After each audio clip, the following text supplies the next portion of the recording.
이사여서 잠깐 로마서를 저희가 이제 11장까지 봤죠 저희가. 그런데 잠깐 브레이크하고 이사여서와 이번 주는 새벽기도 때 다른 민수기라든지 시편이라든지 이렇게 좀 보려고 합니다.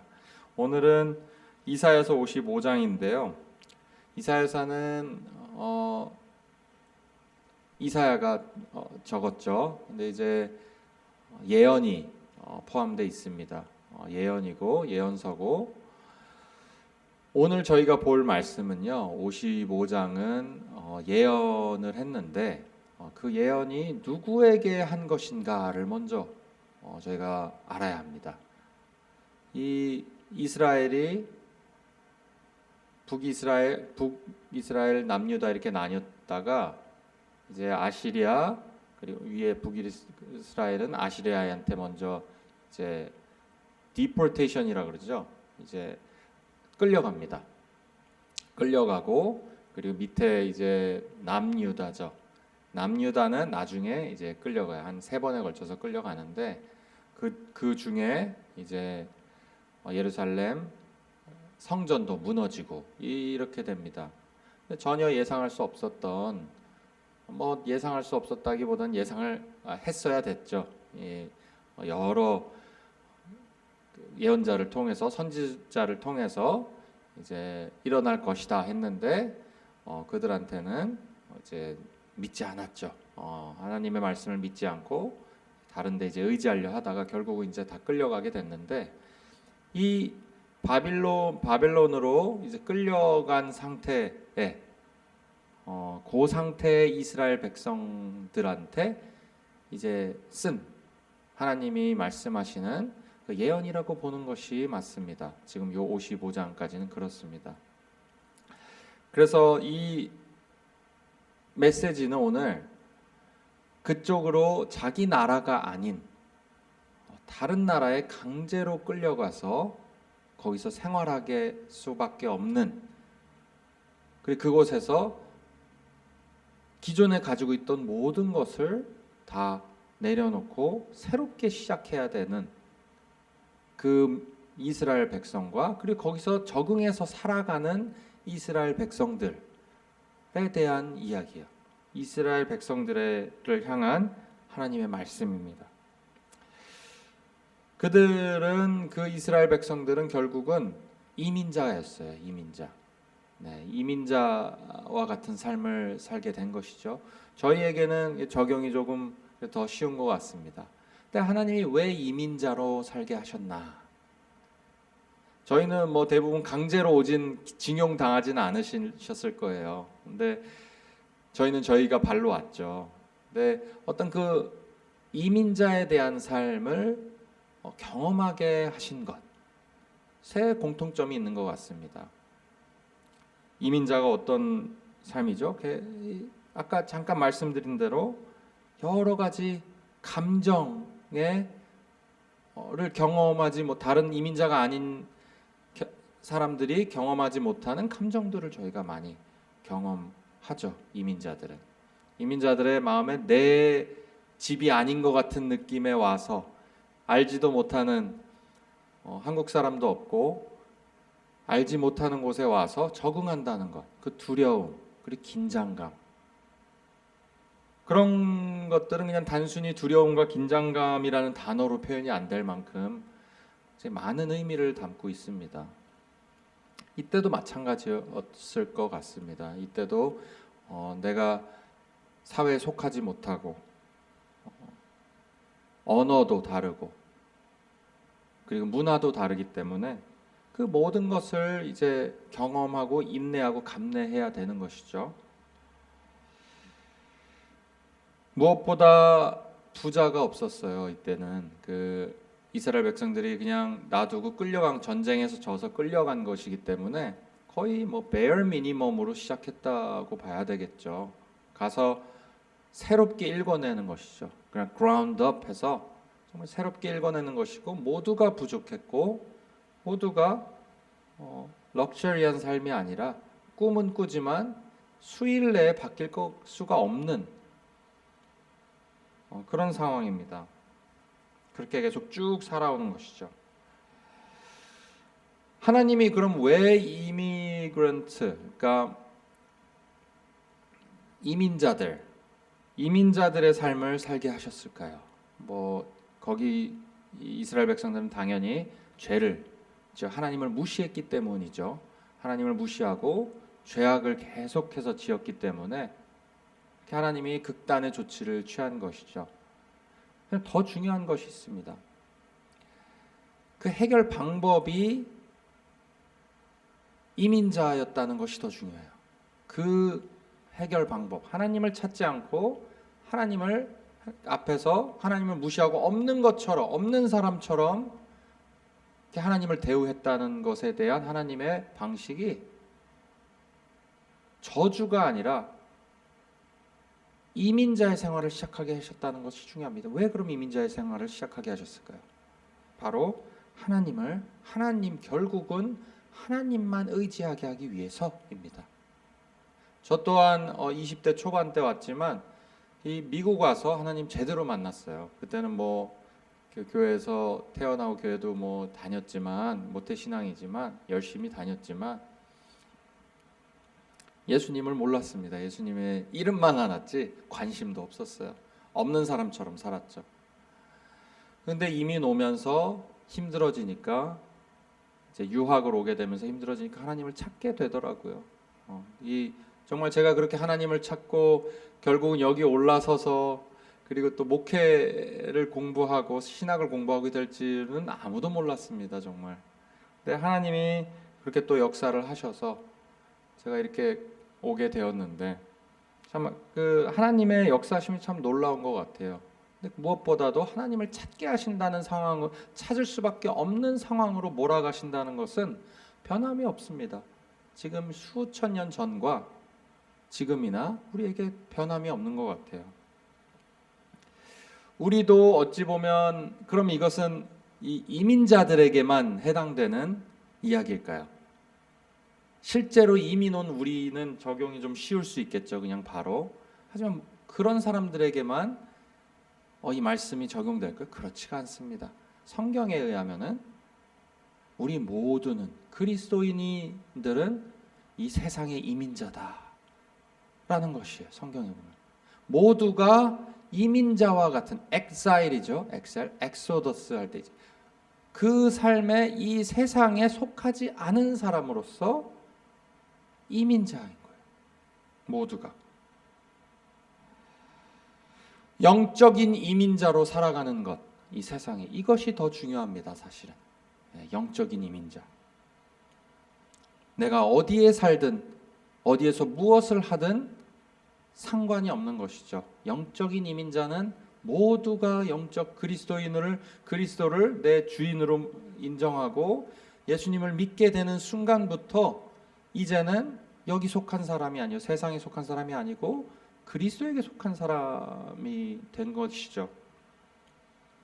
그럼에도 불구하고 우리 이민자의 증상은 똑같이 있습니다. 어떤 증상이죠? 영적인 가난이에요. 가난. 아까 제가 말씀드렸던 것처럼 실제로 이민자들에게는 재물이 많지 않았어요. 실제로 모든 수많은 이민자들이 겪는 것이죠. 대부분의 이민자들이요. 근데 영적인 이민자들에게도 가장 큰 문제는 가장 화두는 영적인 가난함이에요. 근데 우리가 이것을 이민자인 것은 알아도 우리가 영적으로 가난하다는 것은 잘 느끼지가 못해요. 하지만 이것이 영적인 문제가 있어도 영적인 가난함 때문이라고 생각을 못합니다. 이게 무슨 말이냐면요. 영적인 가난함의 증상은 이래요. 기쁨이 없어요. 기쁨을 찾기가 힘들어요. 영적인 가난. 마음에 평안이 없습니다. 무엇을 하든 긴장되죠. 항상. 만족이 없어요. 만족. 무슨 일을 하든 분명히 재물은 그래도 어느 정도 넉넉해졌는데 마음속에 기쁨과 평안이 만족이 없는 것이죠. 어디서 찾아야 될지 모르는 것이죠. 그러니까 돈도 자꾸 허투루 쓰게 되고 걱정이 많게 되고 마음속에 두려움이 가시질 않는 것. 이것이 바로 성경에서 말하는, 하나님께서 말하는 오늘 우리에게 주시는 말씀 중에 하나입니다. 영적인 가난함, 우리가 겪는 것입니다. 내가 누굴 만나든지 무엇을 사든지 어떤 물건 원하는 걸 사든지 영적인 가난함은 해결되지가 않아요. 그 갈증은 해소되지가 않습니다. 그 배고픔 해소되지가 않습니다. 그래서 오늘은 이 영적인 갈급함, 영적인 기야를 겪고 있는 모두를 향한 말씀이에요. 하나님, 이 세상에서 이민자, 영적인 이민자, 자신의 집이, 영원한 집이 따로 있는 그 그리스도인들을 향한 오늘 말씀이라고 볼 수 있습니다. 자, 하나님의 첫 번째 말씀은 뭐죠? 오라입니다. 나에게 오라. 나에게 오라예요. 나에게 오라. 내게 와라. 내 아이들아, 내게 와라. 이게 메시지입니다. 너희 목마른 자들아, 나에게 와라. 물로 나와라. 돈 없는 자도 오고 와서 값을 치르지 말고 다 먹어라 라는 것이 오늘 말씀이에요. 그럼 오늘 먹으라는 것, 마시라는 것, 당연히 우리가 신앙생활 오래 하시고 성경을 많이 아시는 분들은 아시겠죠. 이것이 뭐를 의미하죠? 하나님의 말씀입니다. 결국은 말씀인데, 우리가 결국 말씀을 읽어야지 하는 것을 잘 알면서도 그 말씀을 읽었을 때 어떤 효과가 있는지, 그 말씀으로 내가 배고픔이 채워지고 목마름이 가시는 게 어떤 것인지 잘 모를 수도 있어요. 그래서 오늘은 우리가 말씀을 먹는다고 하죠. 이 말씀을 내 것으로 먹었을 때, 영적으로는 말씀을 읽고 이해하고 믿는 것이 먹고 마시는 것이에요. 먹고 마시는 것. 이 말씀을 우리가 먹고 마셨을 때 하나님께서 어떤 일을 하시는지 그 얘기입니다. 내가 이렇게 하겠다, 나에게 와서 먹어라, 마셔라 했을 때 내가 이렇게 해줄게, 이런 일이 벌어질 거야 너한테 라는 약속의 말이에요. 오늘은 처음부터 하나씩 빠르게 보겠습니다. 첫 번째는 두 가지를 볼 겁니다. 오늘은 첫 번째는 어떻게 영적으로 하나님이 우리를 영양분을 채워주시는지, 배고픔을 가지게 하시는지, 목마름을 가시게 하시는지, 그것을 첫 번째로 볼 거고요. 두 번째는 그렇게 했을 때 어떤 일이 우리에게 벌어지는지, 이렇게 두 가지 보려고 합니다. 첫 번째는 영적으로 우리를 어떻게, 우리가 말씀을 봤을 때 영적으로 어떻게 채워주시는가, 무엇이 변하는가입니다. 어찌 보면 하나님의 목적이 무엇인가, 말씀을 통해서 하나님이 우리 안에서 성취하려고 하시는 것이 무엇인가. 첫 번째는 음식이에요. 음식을 먹이시는 건데 이 음식이 하는 일이 있어요. 첫 번째는 음식이 보통 뭐죠? 사람의 관계를 형성합니다. 음식이. 이 영적인 음식도 마찬가지예요. 하나님께서 주시는 이 말씀을 통해서 우리에게 주시는 이 말씀은 우리에게 영적인 음식인데, 이것이 음식이 무엇을 하냐? 관계를 형성한다는 거예요. 저희도 주일 예배 끝나면은 다 같이 이제 음식을 먹죠. 그게 아주 의미가 있습니다. 그 예수님도 사역을 하시면서 그렇게 자주 떡을 떼시고 많이 드셨어요. 제자들과 그 죄인들과 식사를 함께 하셨죠. 그 의미가 있습니다. 음식은 같이 나눌 때 그 관계가 형성되는 것이죠. 그래서 이 음식을 먹을 때 하나님과의 관계가 형성이 되는 거예요. 예수님을 믿었을 때, 이미 들었을 때 우리는 관계가 형성이 됐죠. 하지만 예수님과 계속해서 소원한 이유, 좀 어색하고 기도를 하려고 그러면 사실 기도가 잘 나오지 않을 때가 있죠. 하나님과의 관계는 우리가 회복됐다는 것을 우리가 믿지만 예수 그리스도 안에서 그 다음에 또 하나님과의 깊은 관계를 만들어가는 것은 또 우리가 해야 될 역할이 있는 것입니다. 그랬을 때 우리가 말씀을 읽고 우리가 그 말씀을 믿고 내 것으로 먹었을 때 하나님과의 관계가 회복된다는 것이에요. 그래서 결국 이 말씀을 통해서 우리를 회복하시는 데에 목적이 있습니다. 회복하시는 거예요. 관계를 회복하세요. 관계. 그럼 관계라는 것은 어떤 것일까요? 잠깐 저희가 보겠습니다. 첫 번째로 이 관계를 회복한다는 것은 하나님의 임재를 내가 깨닫는다는 것이에요. 말씀을 봤을 때 우리가 그냥 관계 회복할 때 무슨 얘기를 하는 것이냐? 하나님의 임재가 나의 안에 함께 하신다는 게 마음에 확신이 드는 거예요. 마음이 내가 믿어지는 거예요. 그게 하나님이 나와 함께 하시는구나. 그것을 우리 안에서 성취해 나가신다는 것이죠. 우리 안에 그 마음을 확신하게 주신다는 거예요. 하나님이 함께. 그러니까 걱정이 없어지는 거예요. 마음의 평안이 생길 수밖에 없겠죠.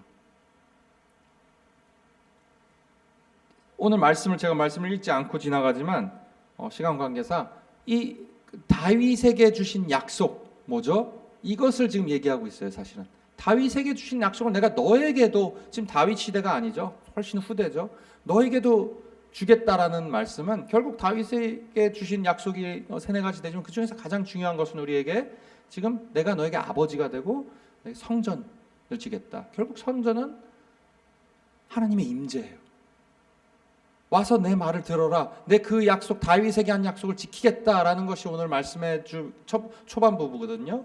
그러니까 결국은 우리가 말씀을 들었을 때 하나님께서 다윗에게 하신 약속, 언약을 지키겠다. 내가 너와 항상 함께 한다는 것을 내가 증명하겠다 하는 것이.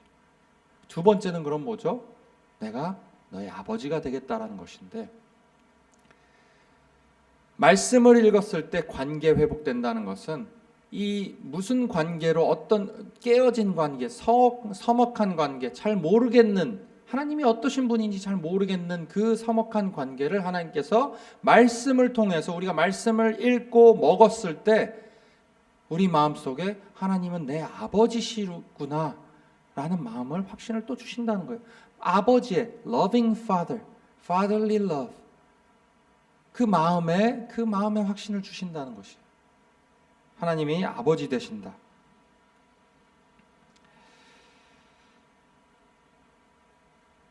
내가 너의 아버지가 되고, 사무엘서 2장에 보면 나오죠. 내가 너의 아버지가 되고 이 나의 백성이, 너의 자녀들이 나의 자녀들이 될 것이다. 나의 아들들이 될 것이다.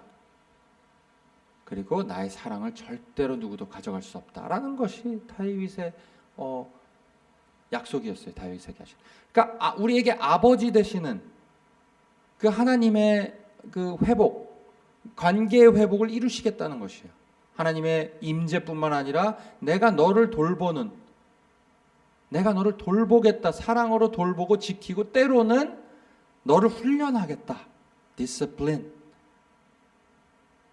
끊을 수 없는, 아버지와 아들의 관계 끊을 수가 없죠. 누구도 끊을 수가 없죠. 칼을 대리대도 끊을 수 없는 것이 아버지와 아들, 부모와 자식 간의 관계죠. 그 관계를 내가 너와 맺겠다라는 것이요. 우리가 말씀을 먹었을 때, 먹음으로 그 마음이 더 확신이 드는 것이죠. 우리가 육적인 아버지들이 그렇게 사랑스럽고 젠틀하고 그러진 않으신 분들이 많습니다. 저도 그러려고 노력은 하지만 특히 저희 윗세대 분들은 그런 아버지를 경험하지 않으신 분들이 많아요. 근데 여기서 중요한 것은 우리에게 하늘의 아버지가 항상 계시다라는 것. 하늘에 항상. 그 아버지는, 진정한 하늘의 아버지는 굉장히 강하시고 용사 같으시고 지혜로우시고 동시에 아주 사랑이 많으시고 부드러우시고 오래 참으시는 그런 하늘의 아버지가 계시다는 것. 우리가 기억해야 됩니다. 우리가 기억이 잘 안 나죠. 이것이 잘 생각이 안 나죠. 적용이 안 되죠. 그래서 하나님께서 오늘 내 말을 읽어라. 내가 주는 영적 음식을 먹어라 합니다.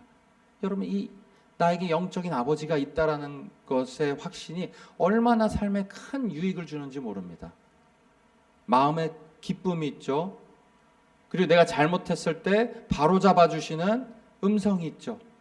저희 아버지가 돌아가신 후로 제가 가장 그리운 것은 저를 바로 잡는 말이 실제로 들리지 않는다는 것이에요. 물론 성경을 통해서 우리가 더 깊은 영적인 correction이죠. 디서플린이 되죠. 하지만 아버지, 육적인 아버지의 그것이 저도 그립습니다. 아버지와의 대화. 근데 우리에게는 항상 영적인 아버지가 있다는 것. 그 말씀으로 우리를 기르시고 지혜를 주시고 우리를 디서플린 하신다는 것. 우리가 어두운 시간, 힘든 시간이죠. 아주 다크 타임이죠. 그런 시간을 지날 때 마음의 확신, 불확실성, 여러 가지 인생의 불확실성 때문에 우리는 스트레스를 받고 긴장하며 살 수밖에 없습니다.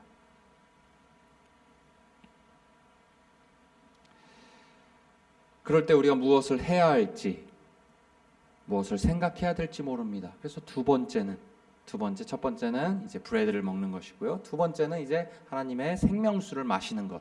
이 떡을 먹는 것과도 같지만 이 말씀을 읽는다는 것은 두 번째로 drinking water, 살아있는 생명수를 마시는 것과도 같다라는 얘기를 오늘 우리에게 말씀을 하시고 계세요. 자, 빠르게 지나가도록 하겠습니다. 이 생명수라는 것 어떤 것이냐? 오늘 비유를 들어서 이렇게 말씀을 하시는데요. 하늘이 땅보다 높음같이 내 길은 너희 길보다 높으며 9절입니다. 내 생각은 너희 생각보다 높으니라. 비와 눈이 하늘에서 내려서 다시는 그리로 가지 않고 토지를 적시어서 싹이 나게 하며 열매가 맺게 하여 파종하는 자에게 종자를 주며 먹는 자에게 양식을 줌과 같이 내 입에서 나가는 말도 헛되이 내게로 돌아오지 아니하고 나의 뜻을 이루며 나의 명하여 보낸 일에 형통하리라. 이렇게 하셨어요. 그러니까 지금 위로부터 오는 물이죠. 비와 눈입니다. 이것이 지금 하나님의 말씀을 이렇게 비유하고 있는 것이에요. 그러면서 말씀이 내려왔을 때 그냥 다시 물이 올라가지 않는다는 것이죠. 하늘로. 무엇을 하죠? 땅을 적시고 소산을 만들어낸다는 것이죠. 이것이 하나님께서 우리의 영혼에 하시겠다라는 것이죠. 이것이 무엇이냐? 그냥 내 기분이 좋아지고 마음에 편안해지는 것도 물론 중요한 것이겠죠. 하나님이 마음을 적시는 일이시겠죠. 하지만 중요한 거 여기서는 생각을 바꾸시는 거예요. 우리의 생각. 우리의 길이 바꾸어지는 거예요. 생각의 길이. 내가 길이 되겠다. 너의 생각이 나의 생각이 너의 생각보다 높고 나의 길이 너의 길보다 높다. 비교도 할 수 없다. 결국은 이 말씀을 마신다고 했을 때, 생명수를 마신다고 했을 때 우리의 생각, 우리의 방법의 그런 연약함과 소용없음이 드러나고 인정이 되고 하나님의 방법과 하나님의 생각이 나의 생각이 내가 동의가 되고 그걸 따르게 된다는 것이에요. 믿는 자들에게. 하나님을 찾으라 하셨어요. 찾으라 오늘. 그러면 내가 너에게 응답하리라. 내가 멀지 않다라고 하셨는데 이것이 다 그것이에요. 하나님한테 말씀을 통해서 생각을 물어보라는 거예요. 하나님의 생각은 어떤지. 하나님은 생각하시는 하나님입니다. 이 하나님의 말씀 성경은 하나님의 생각들로 가득 차 있어요. 하나님의 생각들이. 이 말씀은 결국 생각하시는 하나님이 우리에게 주시는 계시입니다. 그리고 하나님의 생각들이죠. 모든 성경에서 말하는 것, 그리고 특히 구약에서 말하는 것은 결국 요지에 하나는 뭐죠? 하나님은 우리와 같지 않다요. He is not us입니다. God is not like us. 그렇기 때문에 죄가 지어도 끌고 가시고 은혜를 주시고 용서하시고 다시 이미그런트로 이민자로 만드시고 이 모든 것들이 다시 용서하시고 돌아가게 하시고 하는 것들이 우리 같지 않다라는 것이에요. 결국은 하나님의 방법은 우리가 상상할 수 없고 그리고 생각해낼 수도 없는 방법이라는 것이에요. 근데 그 방법은 우리에게 좋다라는 거예요. 그 방법 가장 좋다라는 것이. 하나님은 우리에게 아주 열정적이세요. 이 열정으로 우리에게 말씀으로 다가오시고 항상 우리에게 영적인 가난함을 해소해 주시고 영적인 배고픔과 목마름을 해소해 주시기를 열정적으로 우리에게 기다리시고 우리가 읽었을 때 그렇게 해주신다는 것이에요. 그랬을 때 약속은 두 가지입니다. 기쁨이죠. 기쁨은 평안이 같이 함께 돼 있어요. 항상 조이와 피스가 같이 나오는데 이것은 거의 하나라고 보시면 됩니다. 우리가 그리스도인들이 하나님께서 주시는 기쁨은 뭐 날뛰고 춤출 수 있는 기쁨이죠. 근데 항상 평안이 빠지지 않아요. 마음에 평안이 빠지지 않습니다. 네가 나가서 뛰놀 것이다. 그리고 이것이 어떻게 바뀌죠? 산들이 춤을 추고 노래를 하고 지금 나무들이 박수를 친대요. 이것이 무엇이냐? 나의 보는 시각이 달라지는 거예요, 여러분. 이렇게 영적인 배고픔과 목마름이 채워지죠. 하나님과의 관계가 계속해서 회복된 상태로 우리가 살아가죠. 그럼 보는 시각이 달라져요. 같은 것을 보는데도 이 근본적인 우리의 마음이 달라지면은, 이렇게 하나님께서 주시는 마음으로 변화가 되면은 관계가 달라집니다, 여러분. 관계를 바라보는 나의 시선이 달라져요. 약속이에요, 지금. 약속입니다. 그렇게 하겠다네, 해주시겠다. 너의 마음에 그 기쁨과 평안이 넘쳐서 이 물이 새싹을 나게 하고 모든 것을 적시듯이, 그리고 세상이 다 풍요로워지듯이 실제로 바뀐 것은 없는데 내가 그렇게 보인다는 거죠. 그 영적인 진리, 하나님께서 주시는 우리 일반 사람들이 보지 못하는 걸 보게 해주시겠다는 것이죠. 이것이 그리고 기쁨이 된다는 것이죠. 두 번째는 주시는 것은 마음의 확신이에요. 마음의 확신. 마지막 13절 제가 읽겠습니다. 잣나무는 가시나무를 대신하여 나며 화석류는 진려를 대신하여 날 것이다. 찔레죠. 이것이 여호와의 명예가 되며 영영한 표징이 되어 끊어지지 아니리라. 영영한 표징이라는 것은 확신이죠. 그러면 잠깐 저희가 보면 이 나무가 뭐냐면요, 이 잣나무 대신 가시나무 대신 잣나무. 가시나무는 마음에 가시가 있는 것이에요. 가시나무 대신 네 삶 속에서 잣나무를 주겠다라는 건데, 이 잣나무는 아주 비싼 나무죠. 비싼 나무인데 중요한 건 무엇이냐? 사시사철 항상 푸르릅니다. 에버그린이에요. 그리고 굉장히 강합니다. 흔들리지 않아요. 이 마음에 내가 상황에 따라서 변화되는 마음이 아니라 마음의 확신을 주시겠다는 것이에요, 결국은.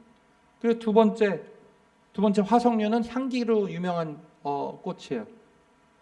내 마음에, 내 인생에 마음의 확신으로 인해서 다 나의만 확신이 가지고 끝나는 것이 아니라 주변 사람들에게도 그 확신의 향기가 흘려 퍼진다는 것이에요. 지금 내가 널 끊어지지 않게 하겠다. 그래서 결국은 우리가 하나님의 말씀을 읽었을 때 이런 일을 계속해서, 사실 이게 더 할 말이 많습니다. 제가 짧게, 이게 어떻게 보면 최대한 짧게 새벽 기도이기 때문에 이렇게 말씀을 전했는데 사실은 굉장히 풍성한 말씀이에요. 그래서 우리가 잊지 말아야 할 것이 하나 있습니다. 이것은 예언이었다는 것이에요. 지금 벌어지는 일이 아니라는 것입니다. 이 당시 때 내가 언젠간 그렇게 하겠다라는 말이에요. 근데 그 예언이 우리에게 적용될 수 있는 이유가 무엇이죠? 예수님 때문이에요. 예수님이 이 예언을 성취하신 것이죠, 결국. 그렇기 때문에 이것은 우리에게 더 이상 퓨처에 일어날, 미래에 일어날 일이 아니라 지금 하나님이 행하시기는 일이기도 합니다. 예수님의 희생 때문에. 예수님이 이민자처럼 사셨죠. 자기 백성인데도 불구하고 이민자처럼 사셨어요. 그리고 결국은 영적인 이민자로 사셨고, 결국은 실제로도 도시 바깥으로 나가서 골고다 언덕에서 처참하게 그렇게 이민자로서 처형을 당하셨죠. 결국은 하나님께서 이민자가, 완전히 이민자가 되시고, 그리고 무엇보다 하늘에서부터의 끊겼기 때문에, 그 관계가 끊어졌기 때문에 우리가 이민자로 살지만, 영적인 이민자로 살지만 하늘로부터, 하나님의 나라로부터는 이민자로 살지 않게 될 수 있는 이유가 바로 예수님의 이 희생의 역사가 있기 때문이라는 걸 우리가 또 기억해야 되겠죠. 그래서 오늘 이 아침에 많은 정보들을 저희가 사실 들었지만, 결국은 이 말씀이 우리에게 행하시는 일이 우리가 상상할 수도 없을 만큼 우리의 삶을 평안을 주고 기쁨을 주고 영화롭게 하고 우리에게 만들어 가시는 이고 이루어 가시는 일이 있다라는 것입니다. 그래서 오늘 이 아침에 말씀을 또 사모하고 말씀을 내가 양식으로 먹고 마시는, 그래서 하나님께서 약속하시고 주시는 그런 놀라운 기쁨과 평안, 그리고 마음의 확신, 그래서 사시사철 무슨 일이 일어나도 내 마음에 변화가 잃지 않고 기쁨이 넘쳐 흐르는 그런 하나님의 놀라운 성령님의 역사하심을 모두가 경험하시기를 주의 이름으로 축원합니다. 제가 기도하겠습니다. 하나님 감사합니다. 감사합니다. 하나님 저에게 말씀을 주시고 여전히 저에게 말씀하여 주시고 저희의 문제를 같이 저에게 풀어나갈 수 있게 하나님의 말씀으로 풀어나갈 수 있게 해주시니 감사합니다. 아버지, 저희가 오늘 말씀처럼 나에게 오라, 내가 너를 풍성하게 채워주고 배고픈 자들 내가 배부르게 해주고 목마른 자들 내가 풍족하게 만족시켜주겠다 하시는 주님의 말씀이 오늘 우리의 모든 심령에, 모두의 심령에 울려 퍼지게 하셔서 말씀을 더욱더 사모하게 하시고 그 말씀, 사모하는 말씀을 먹음으로 마심으로 주님께서 허락하시는 그 관계의 회복과 그 기쁨과 마음의 평안과 정말 잣나무 같은 그런 영혼으로 어느 곳에 어떤 상황에 있든지 변하지 않는, 항상 푸르르고 향기를 내는 그 그리스도의 향기를 내는 우리 모두가 될 수 있게 하나님께서 축복하여 주시옵소서. 여러 가지 기도 제목들 하나님께서 들어주시고 응답하여 주시기를 또한 간절히 기도드립니다. 주 기도로 마음으로 낮은 마음으로 온 주의 백성들을 기억하여 주시고 그 기도에 응답하여 주시옵소서. 예수 그리스도의 이름으로 간절히 기도드리옵나이다. 아멘.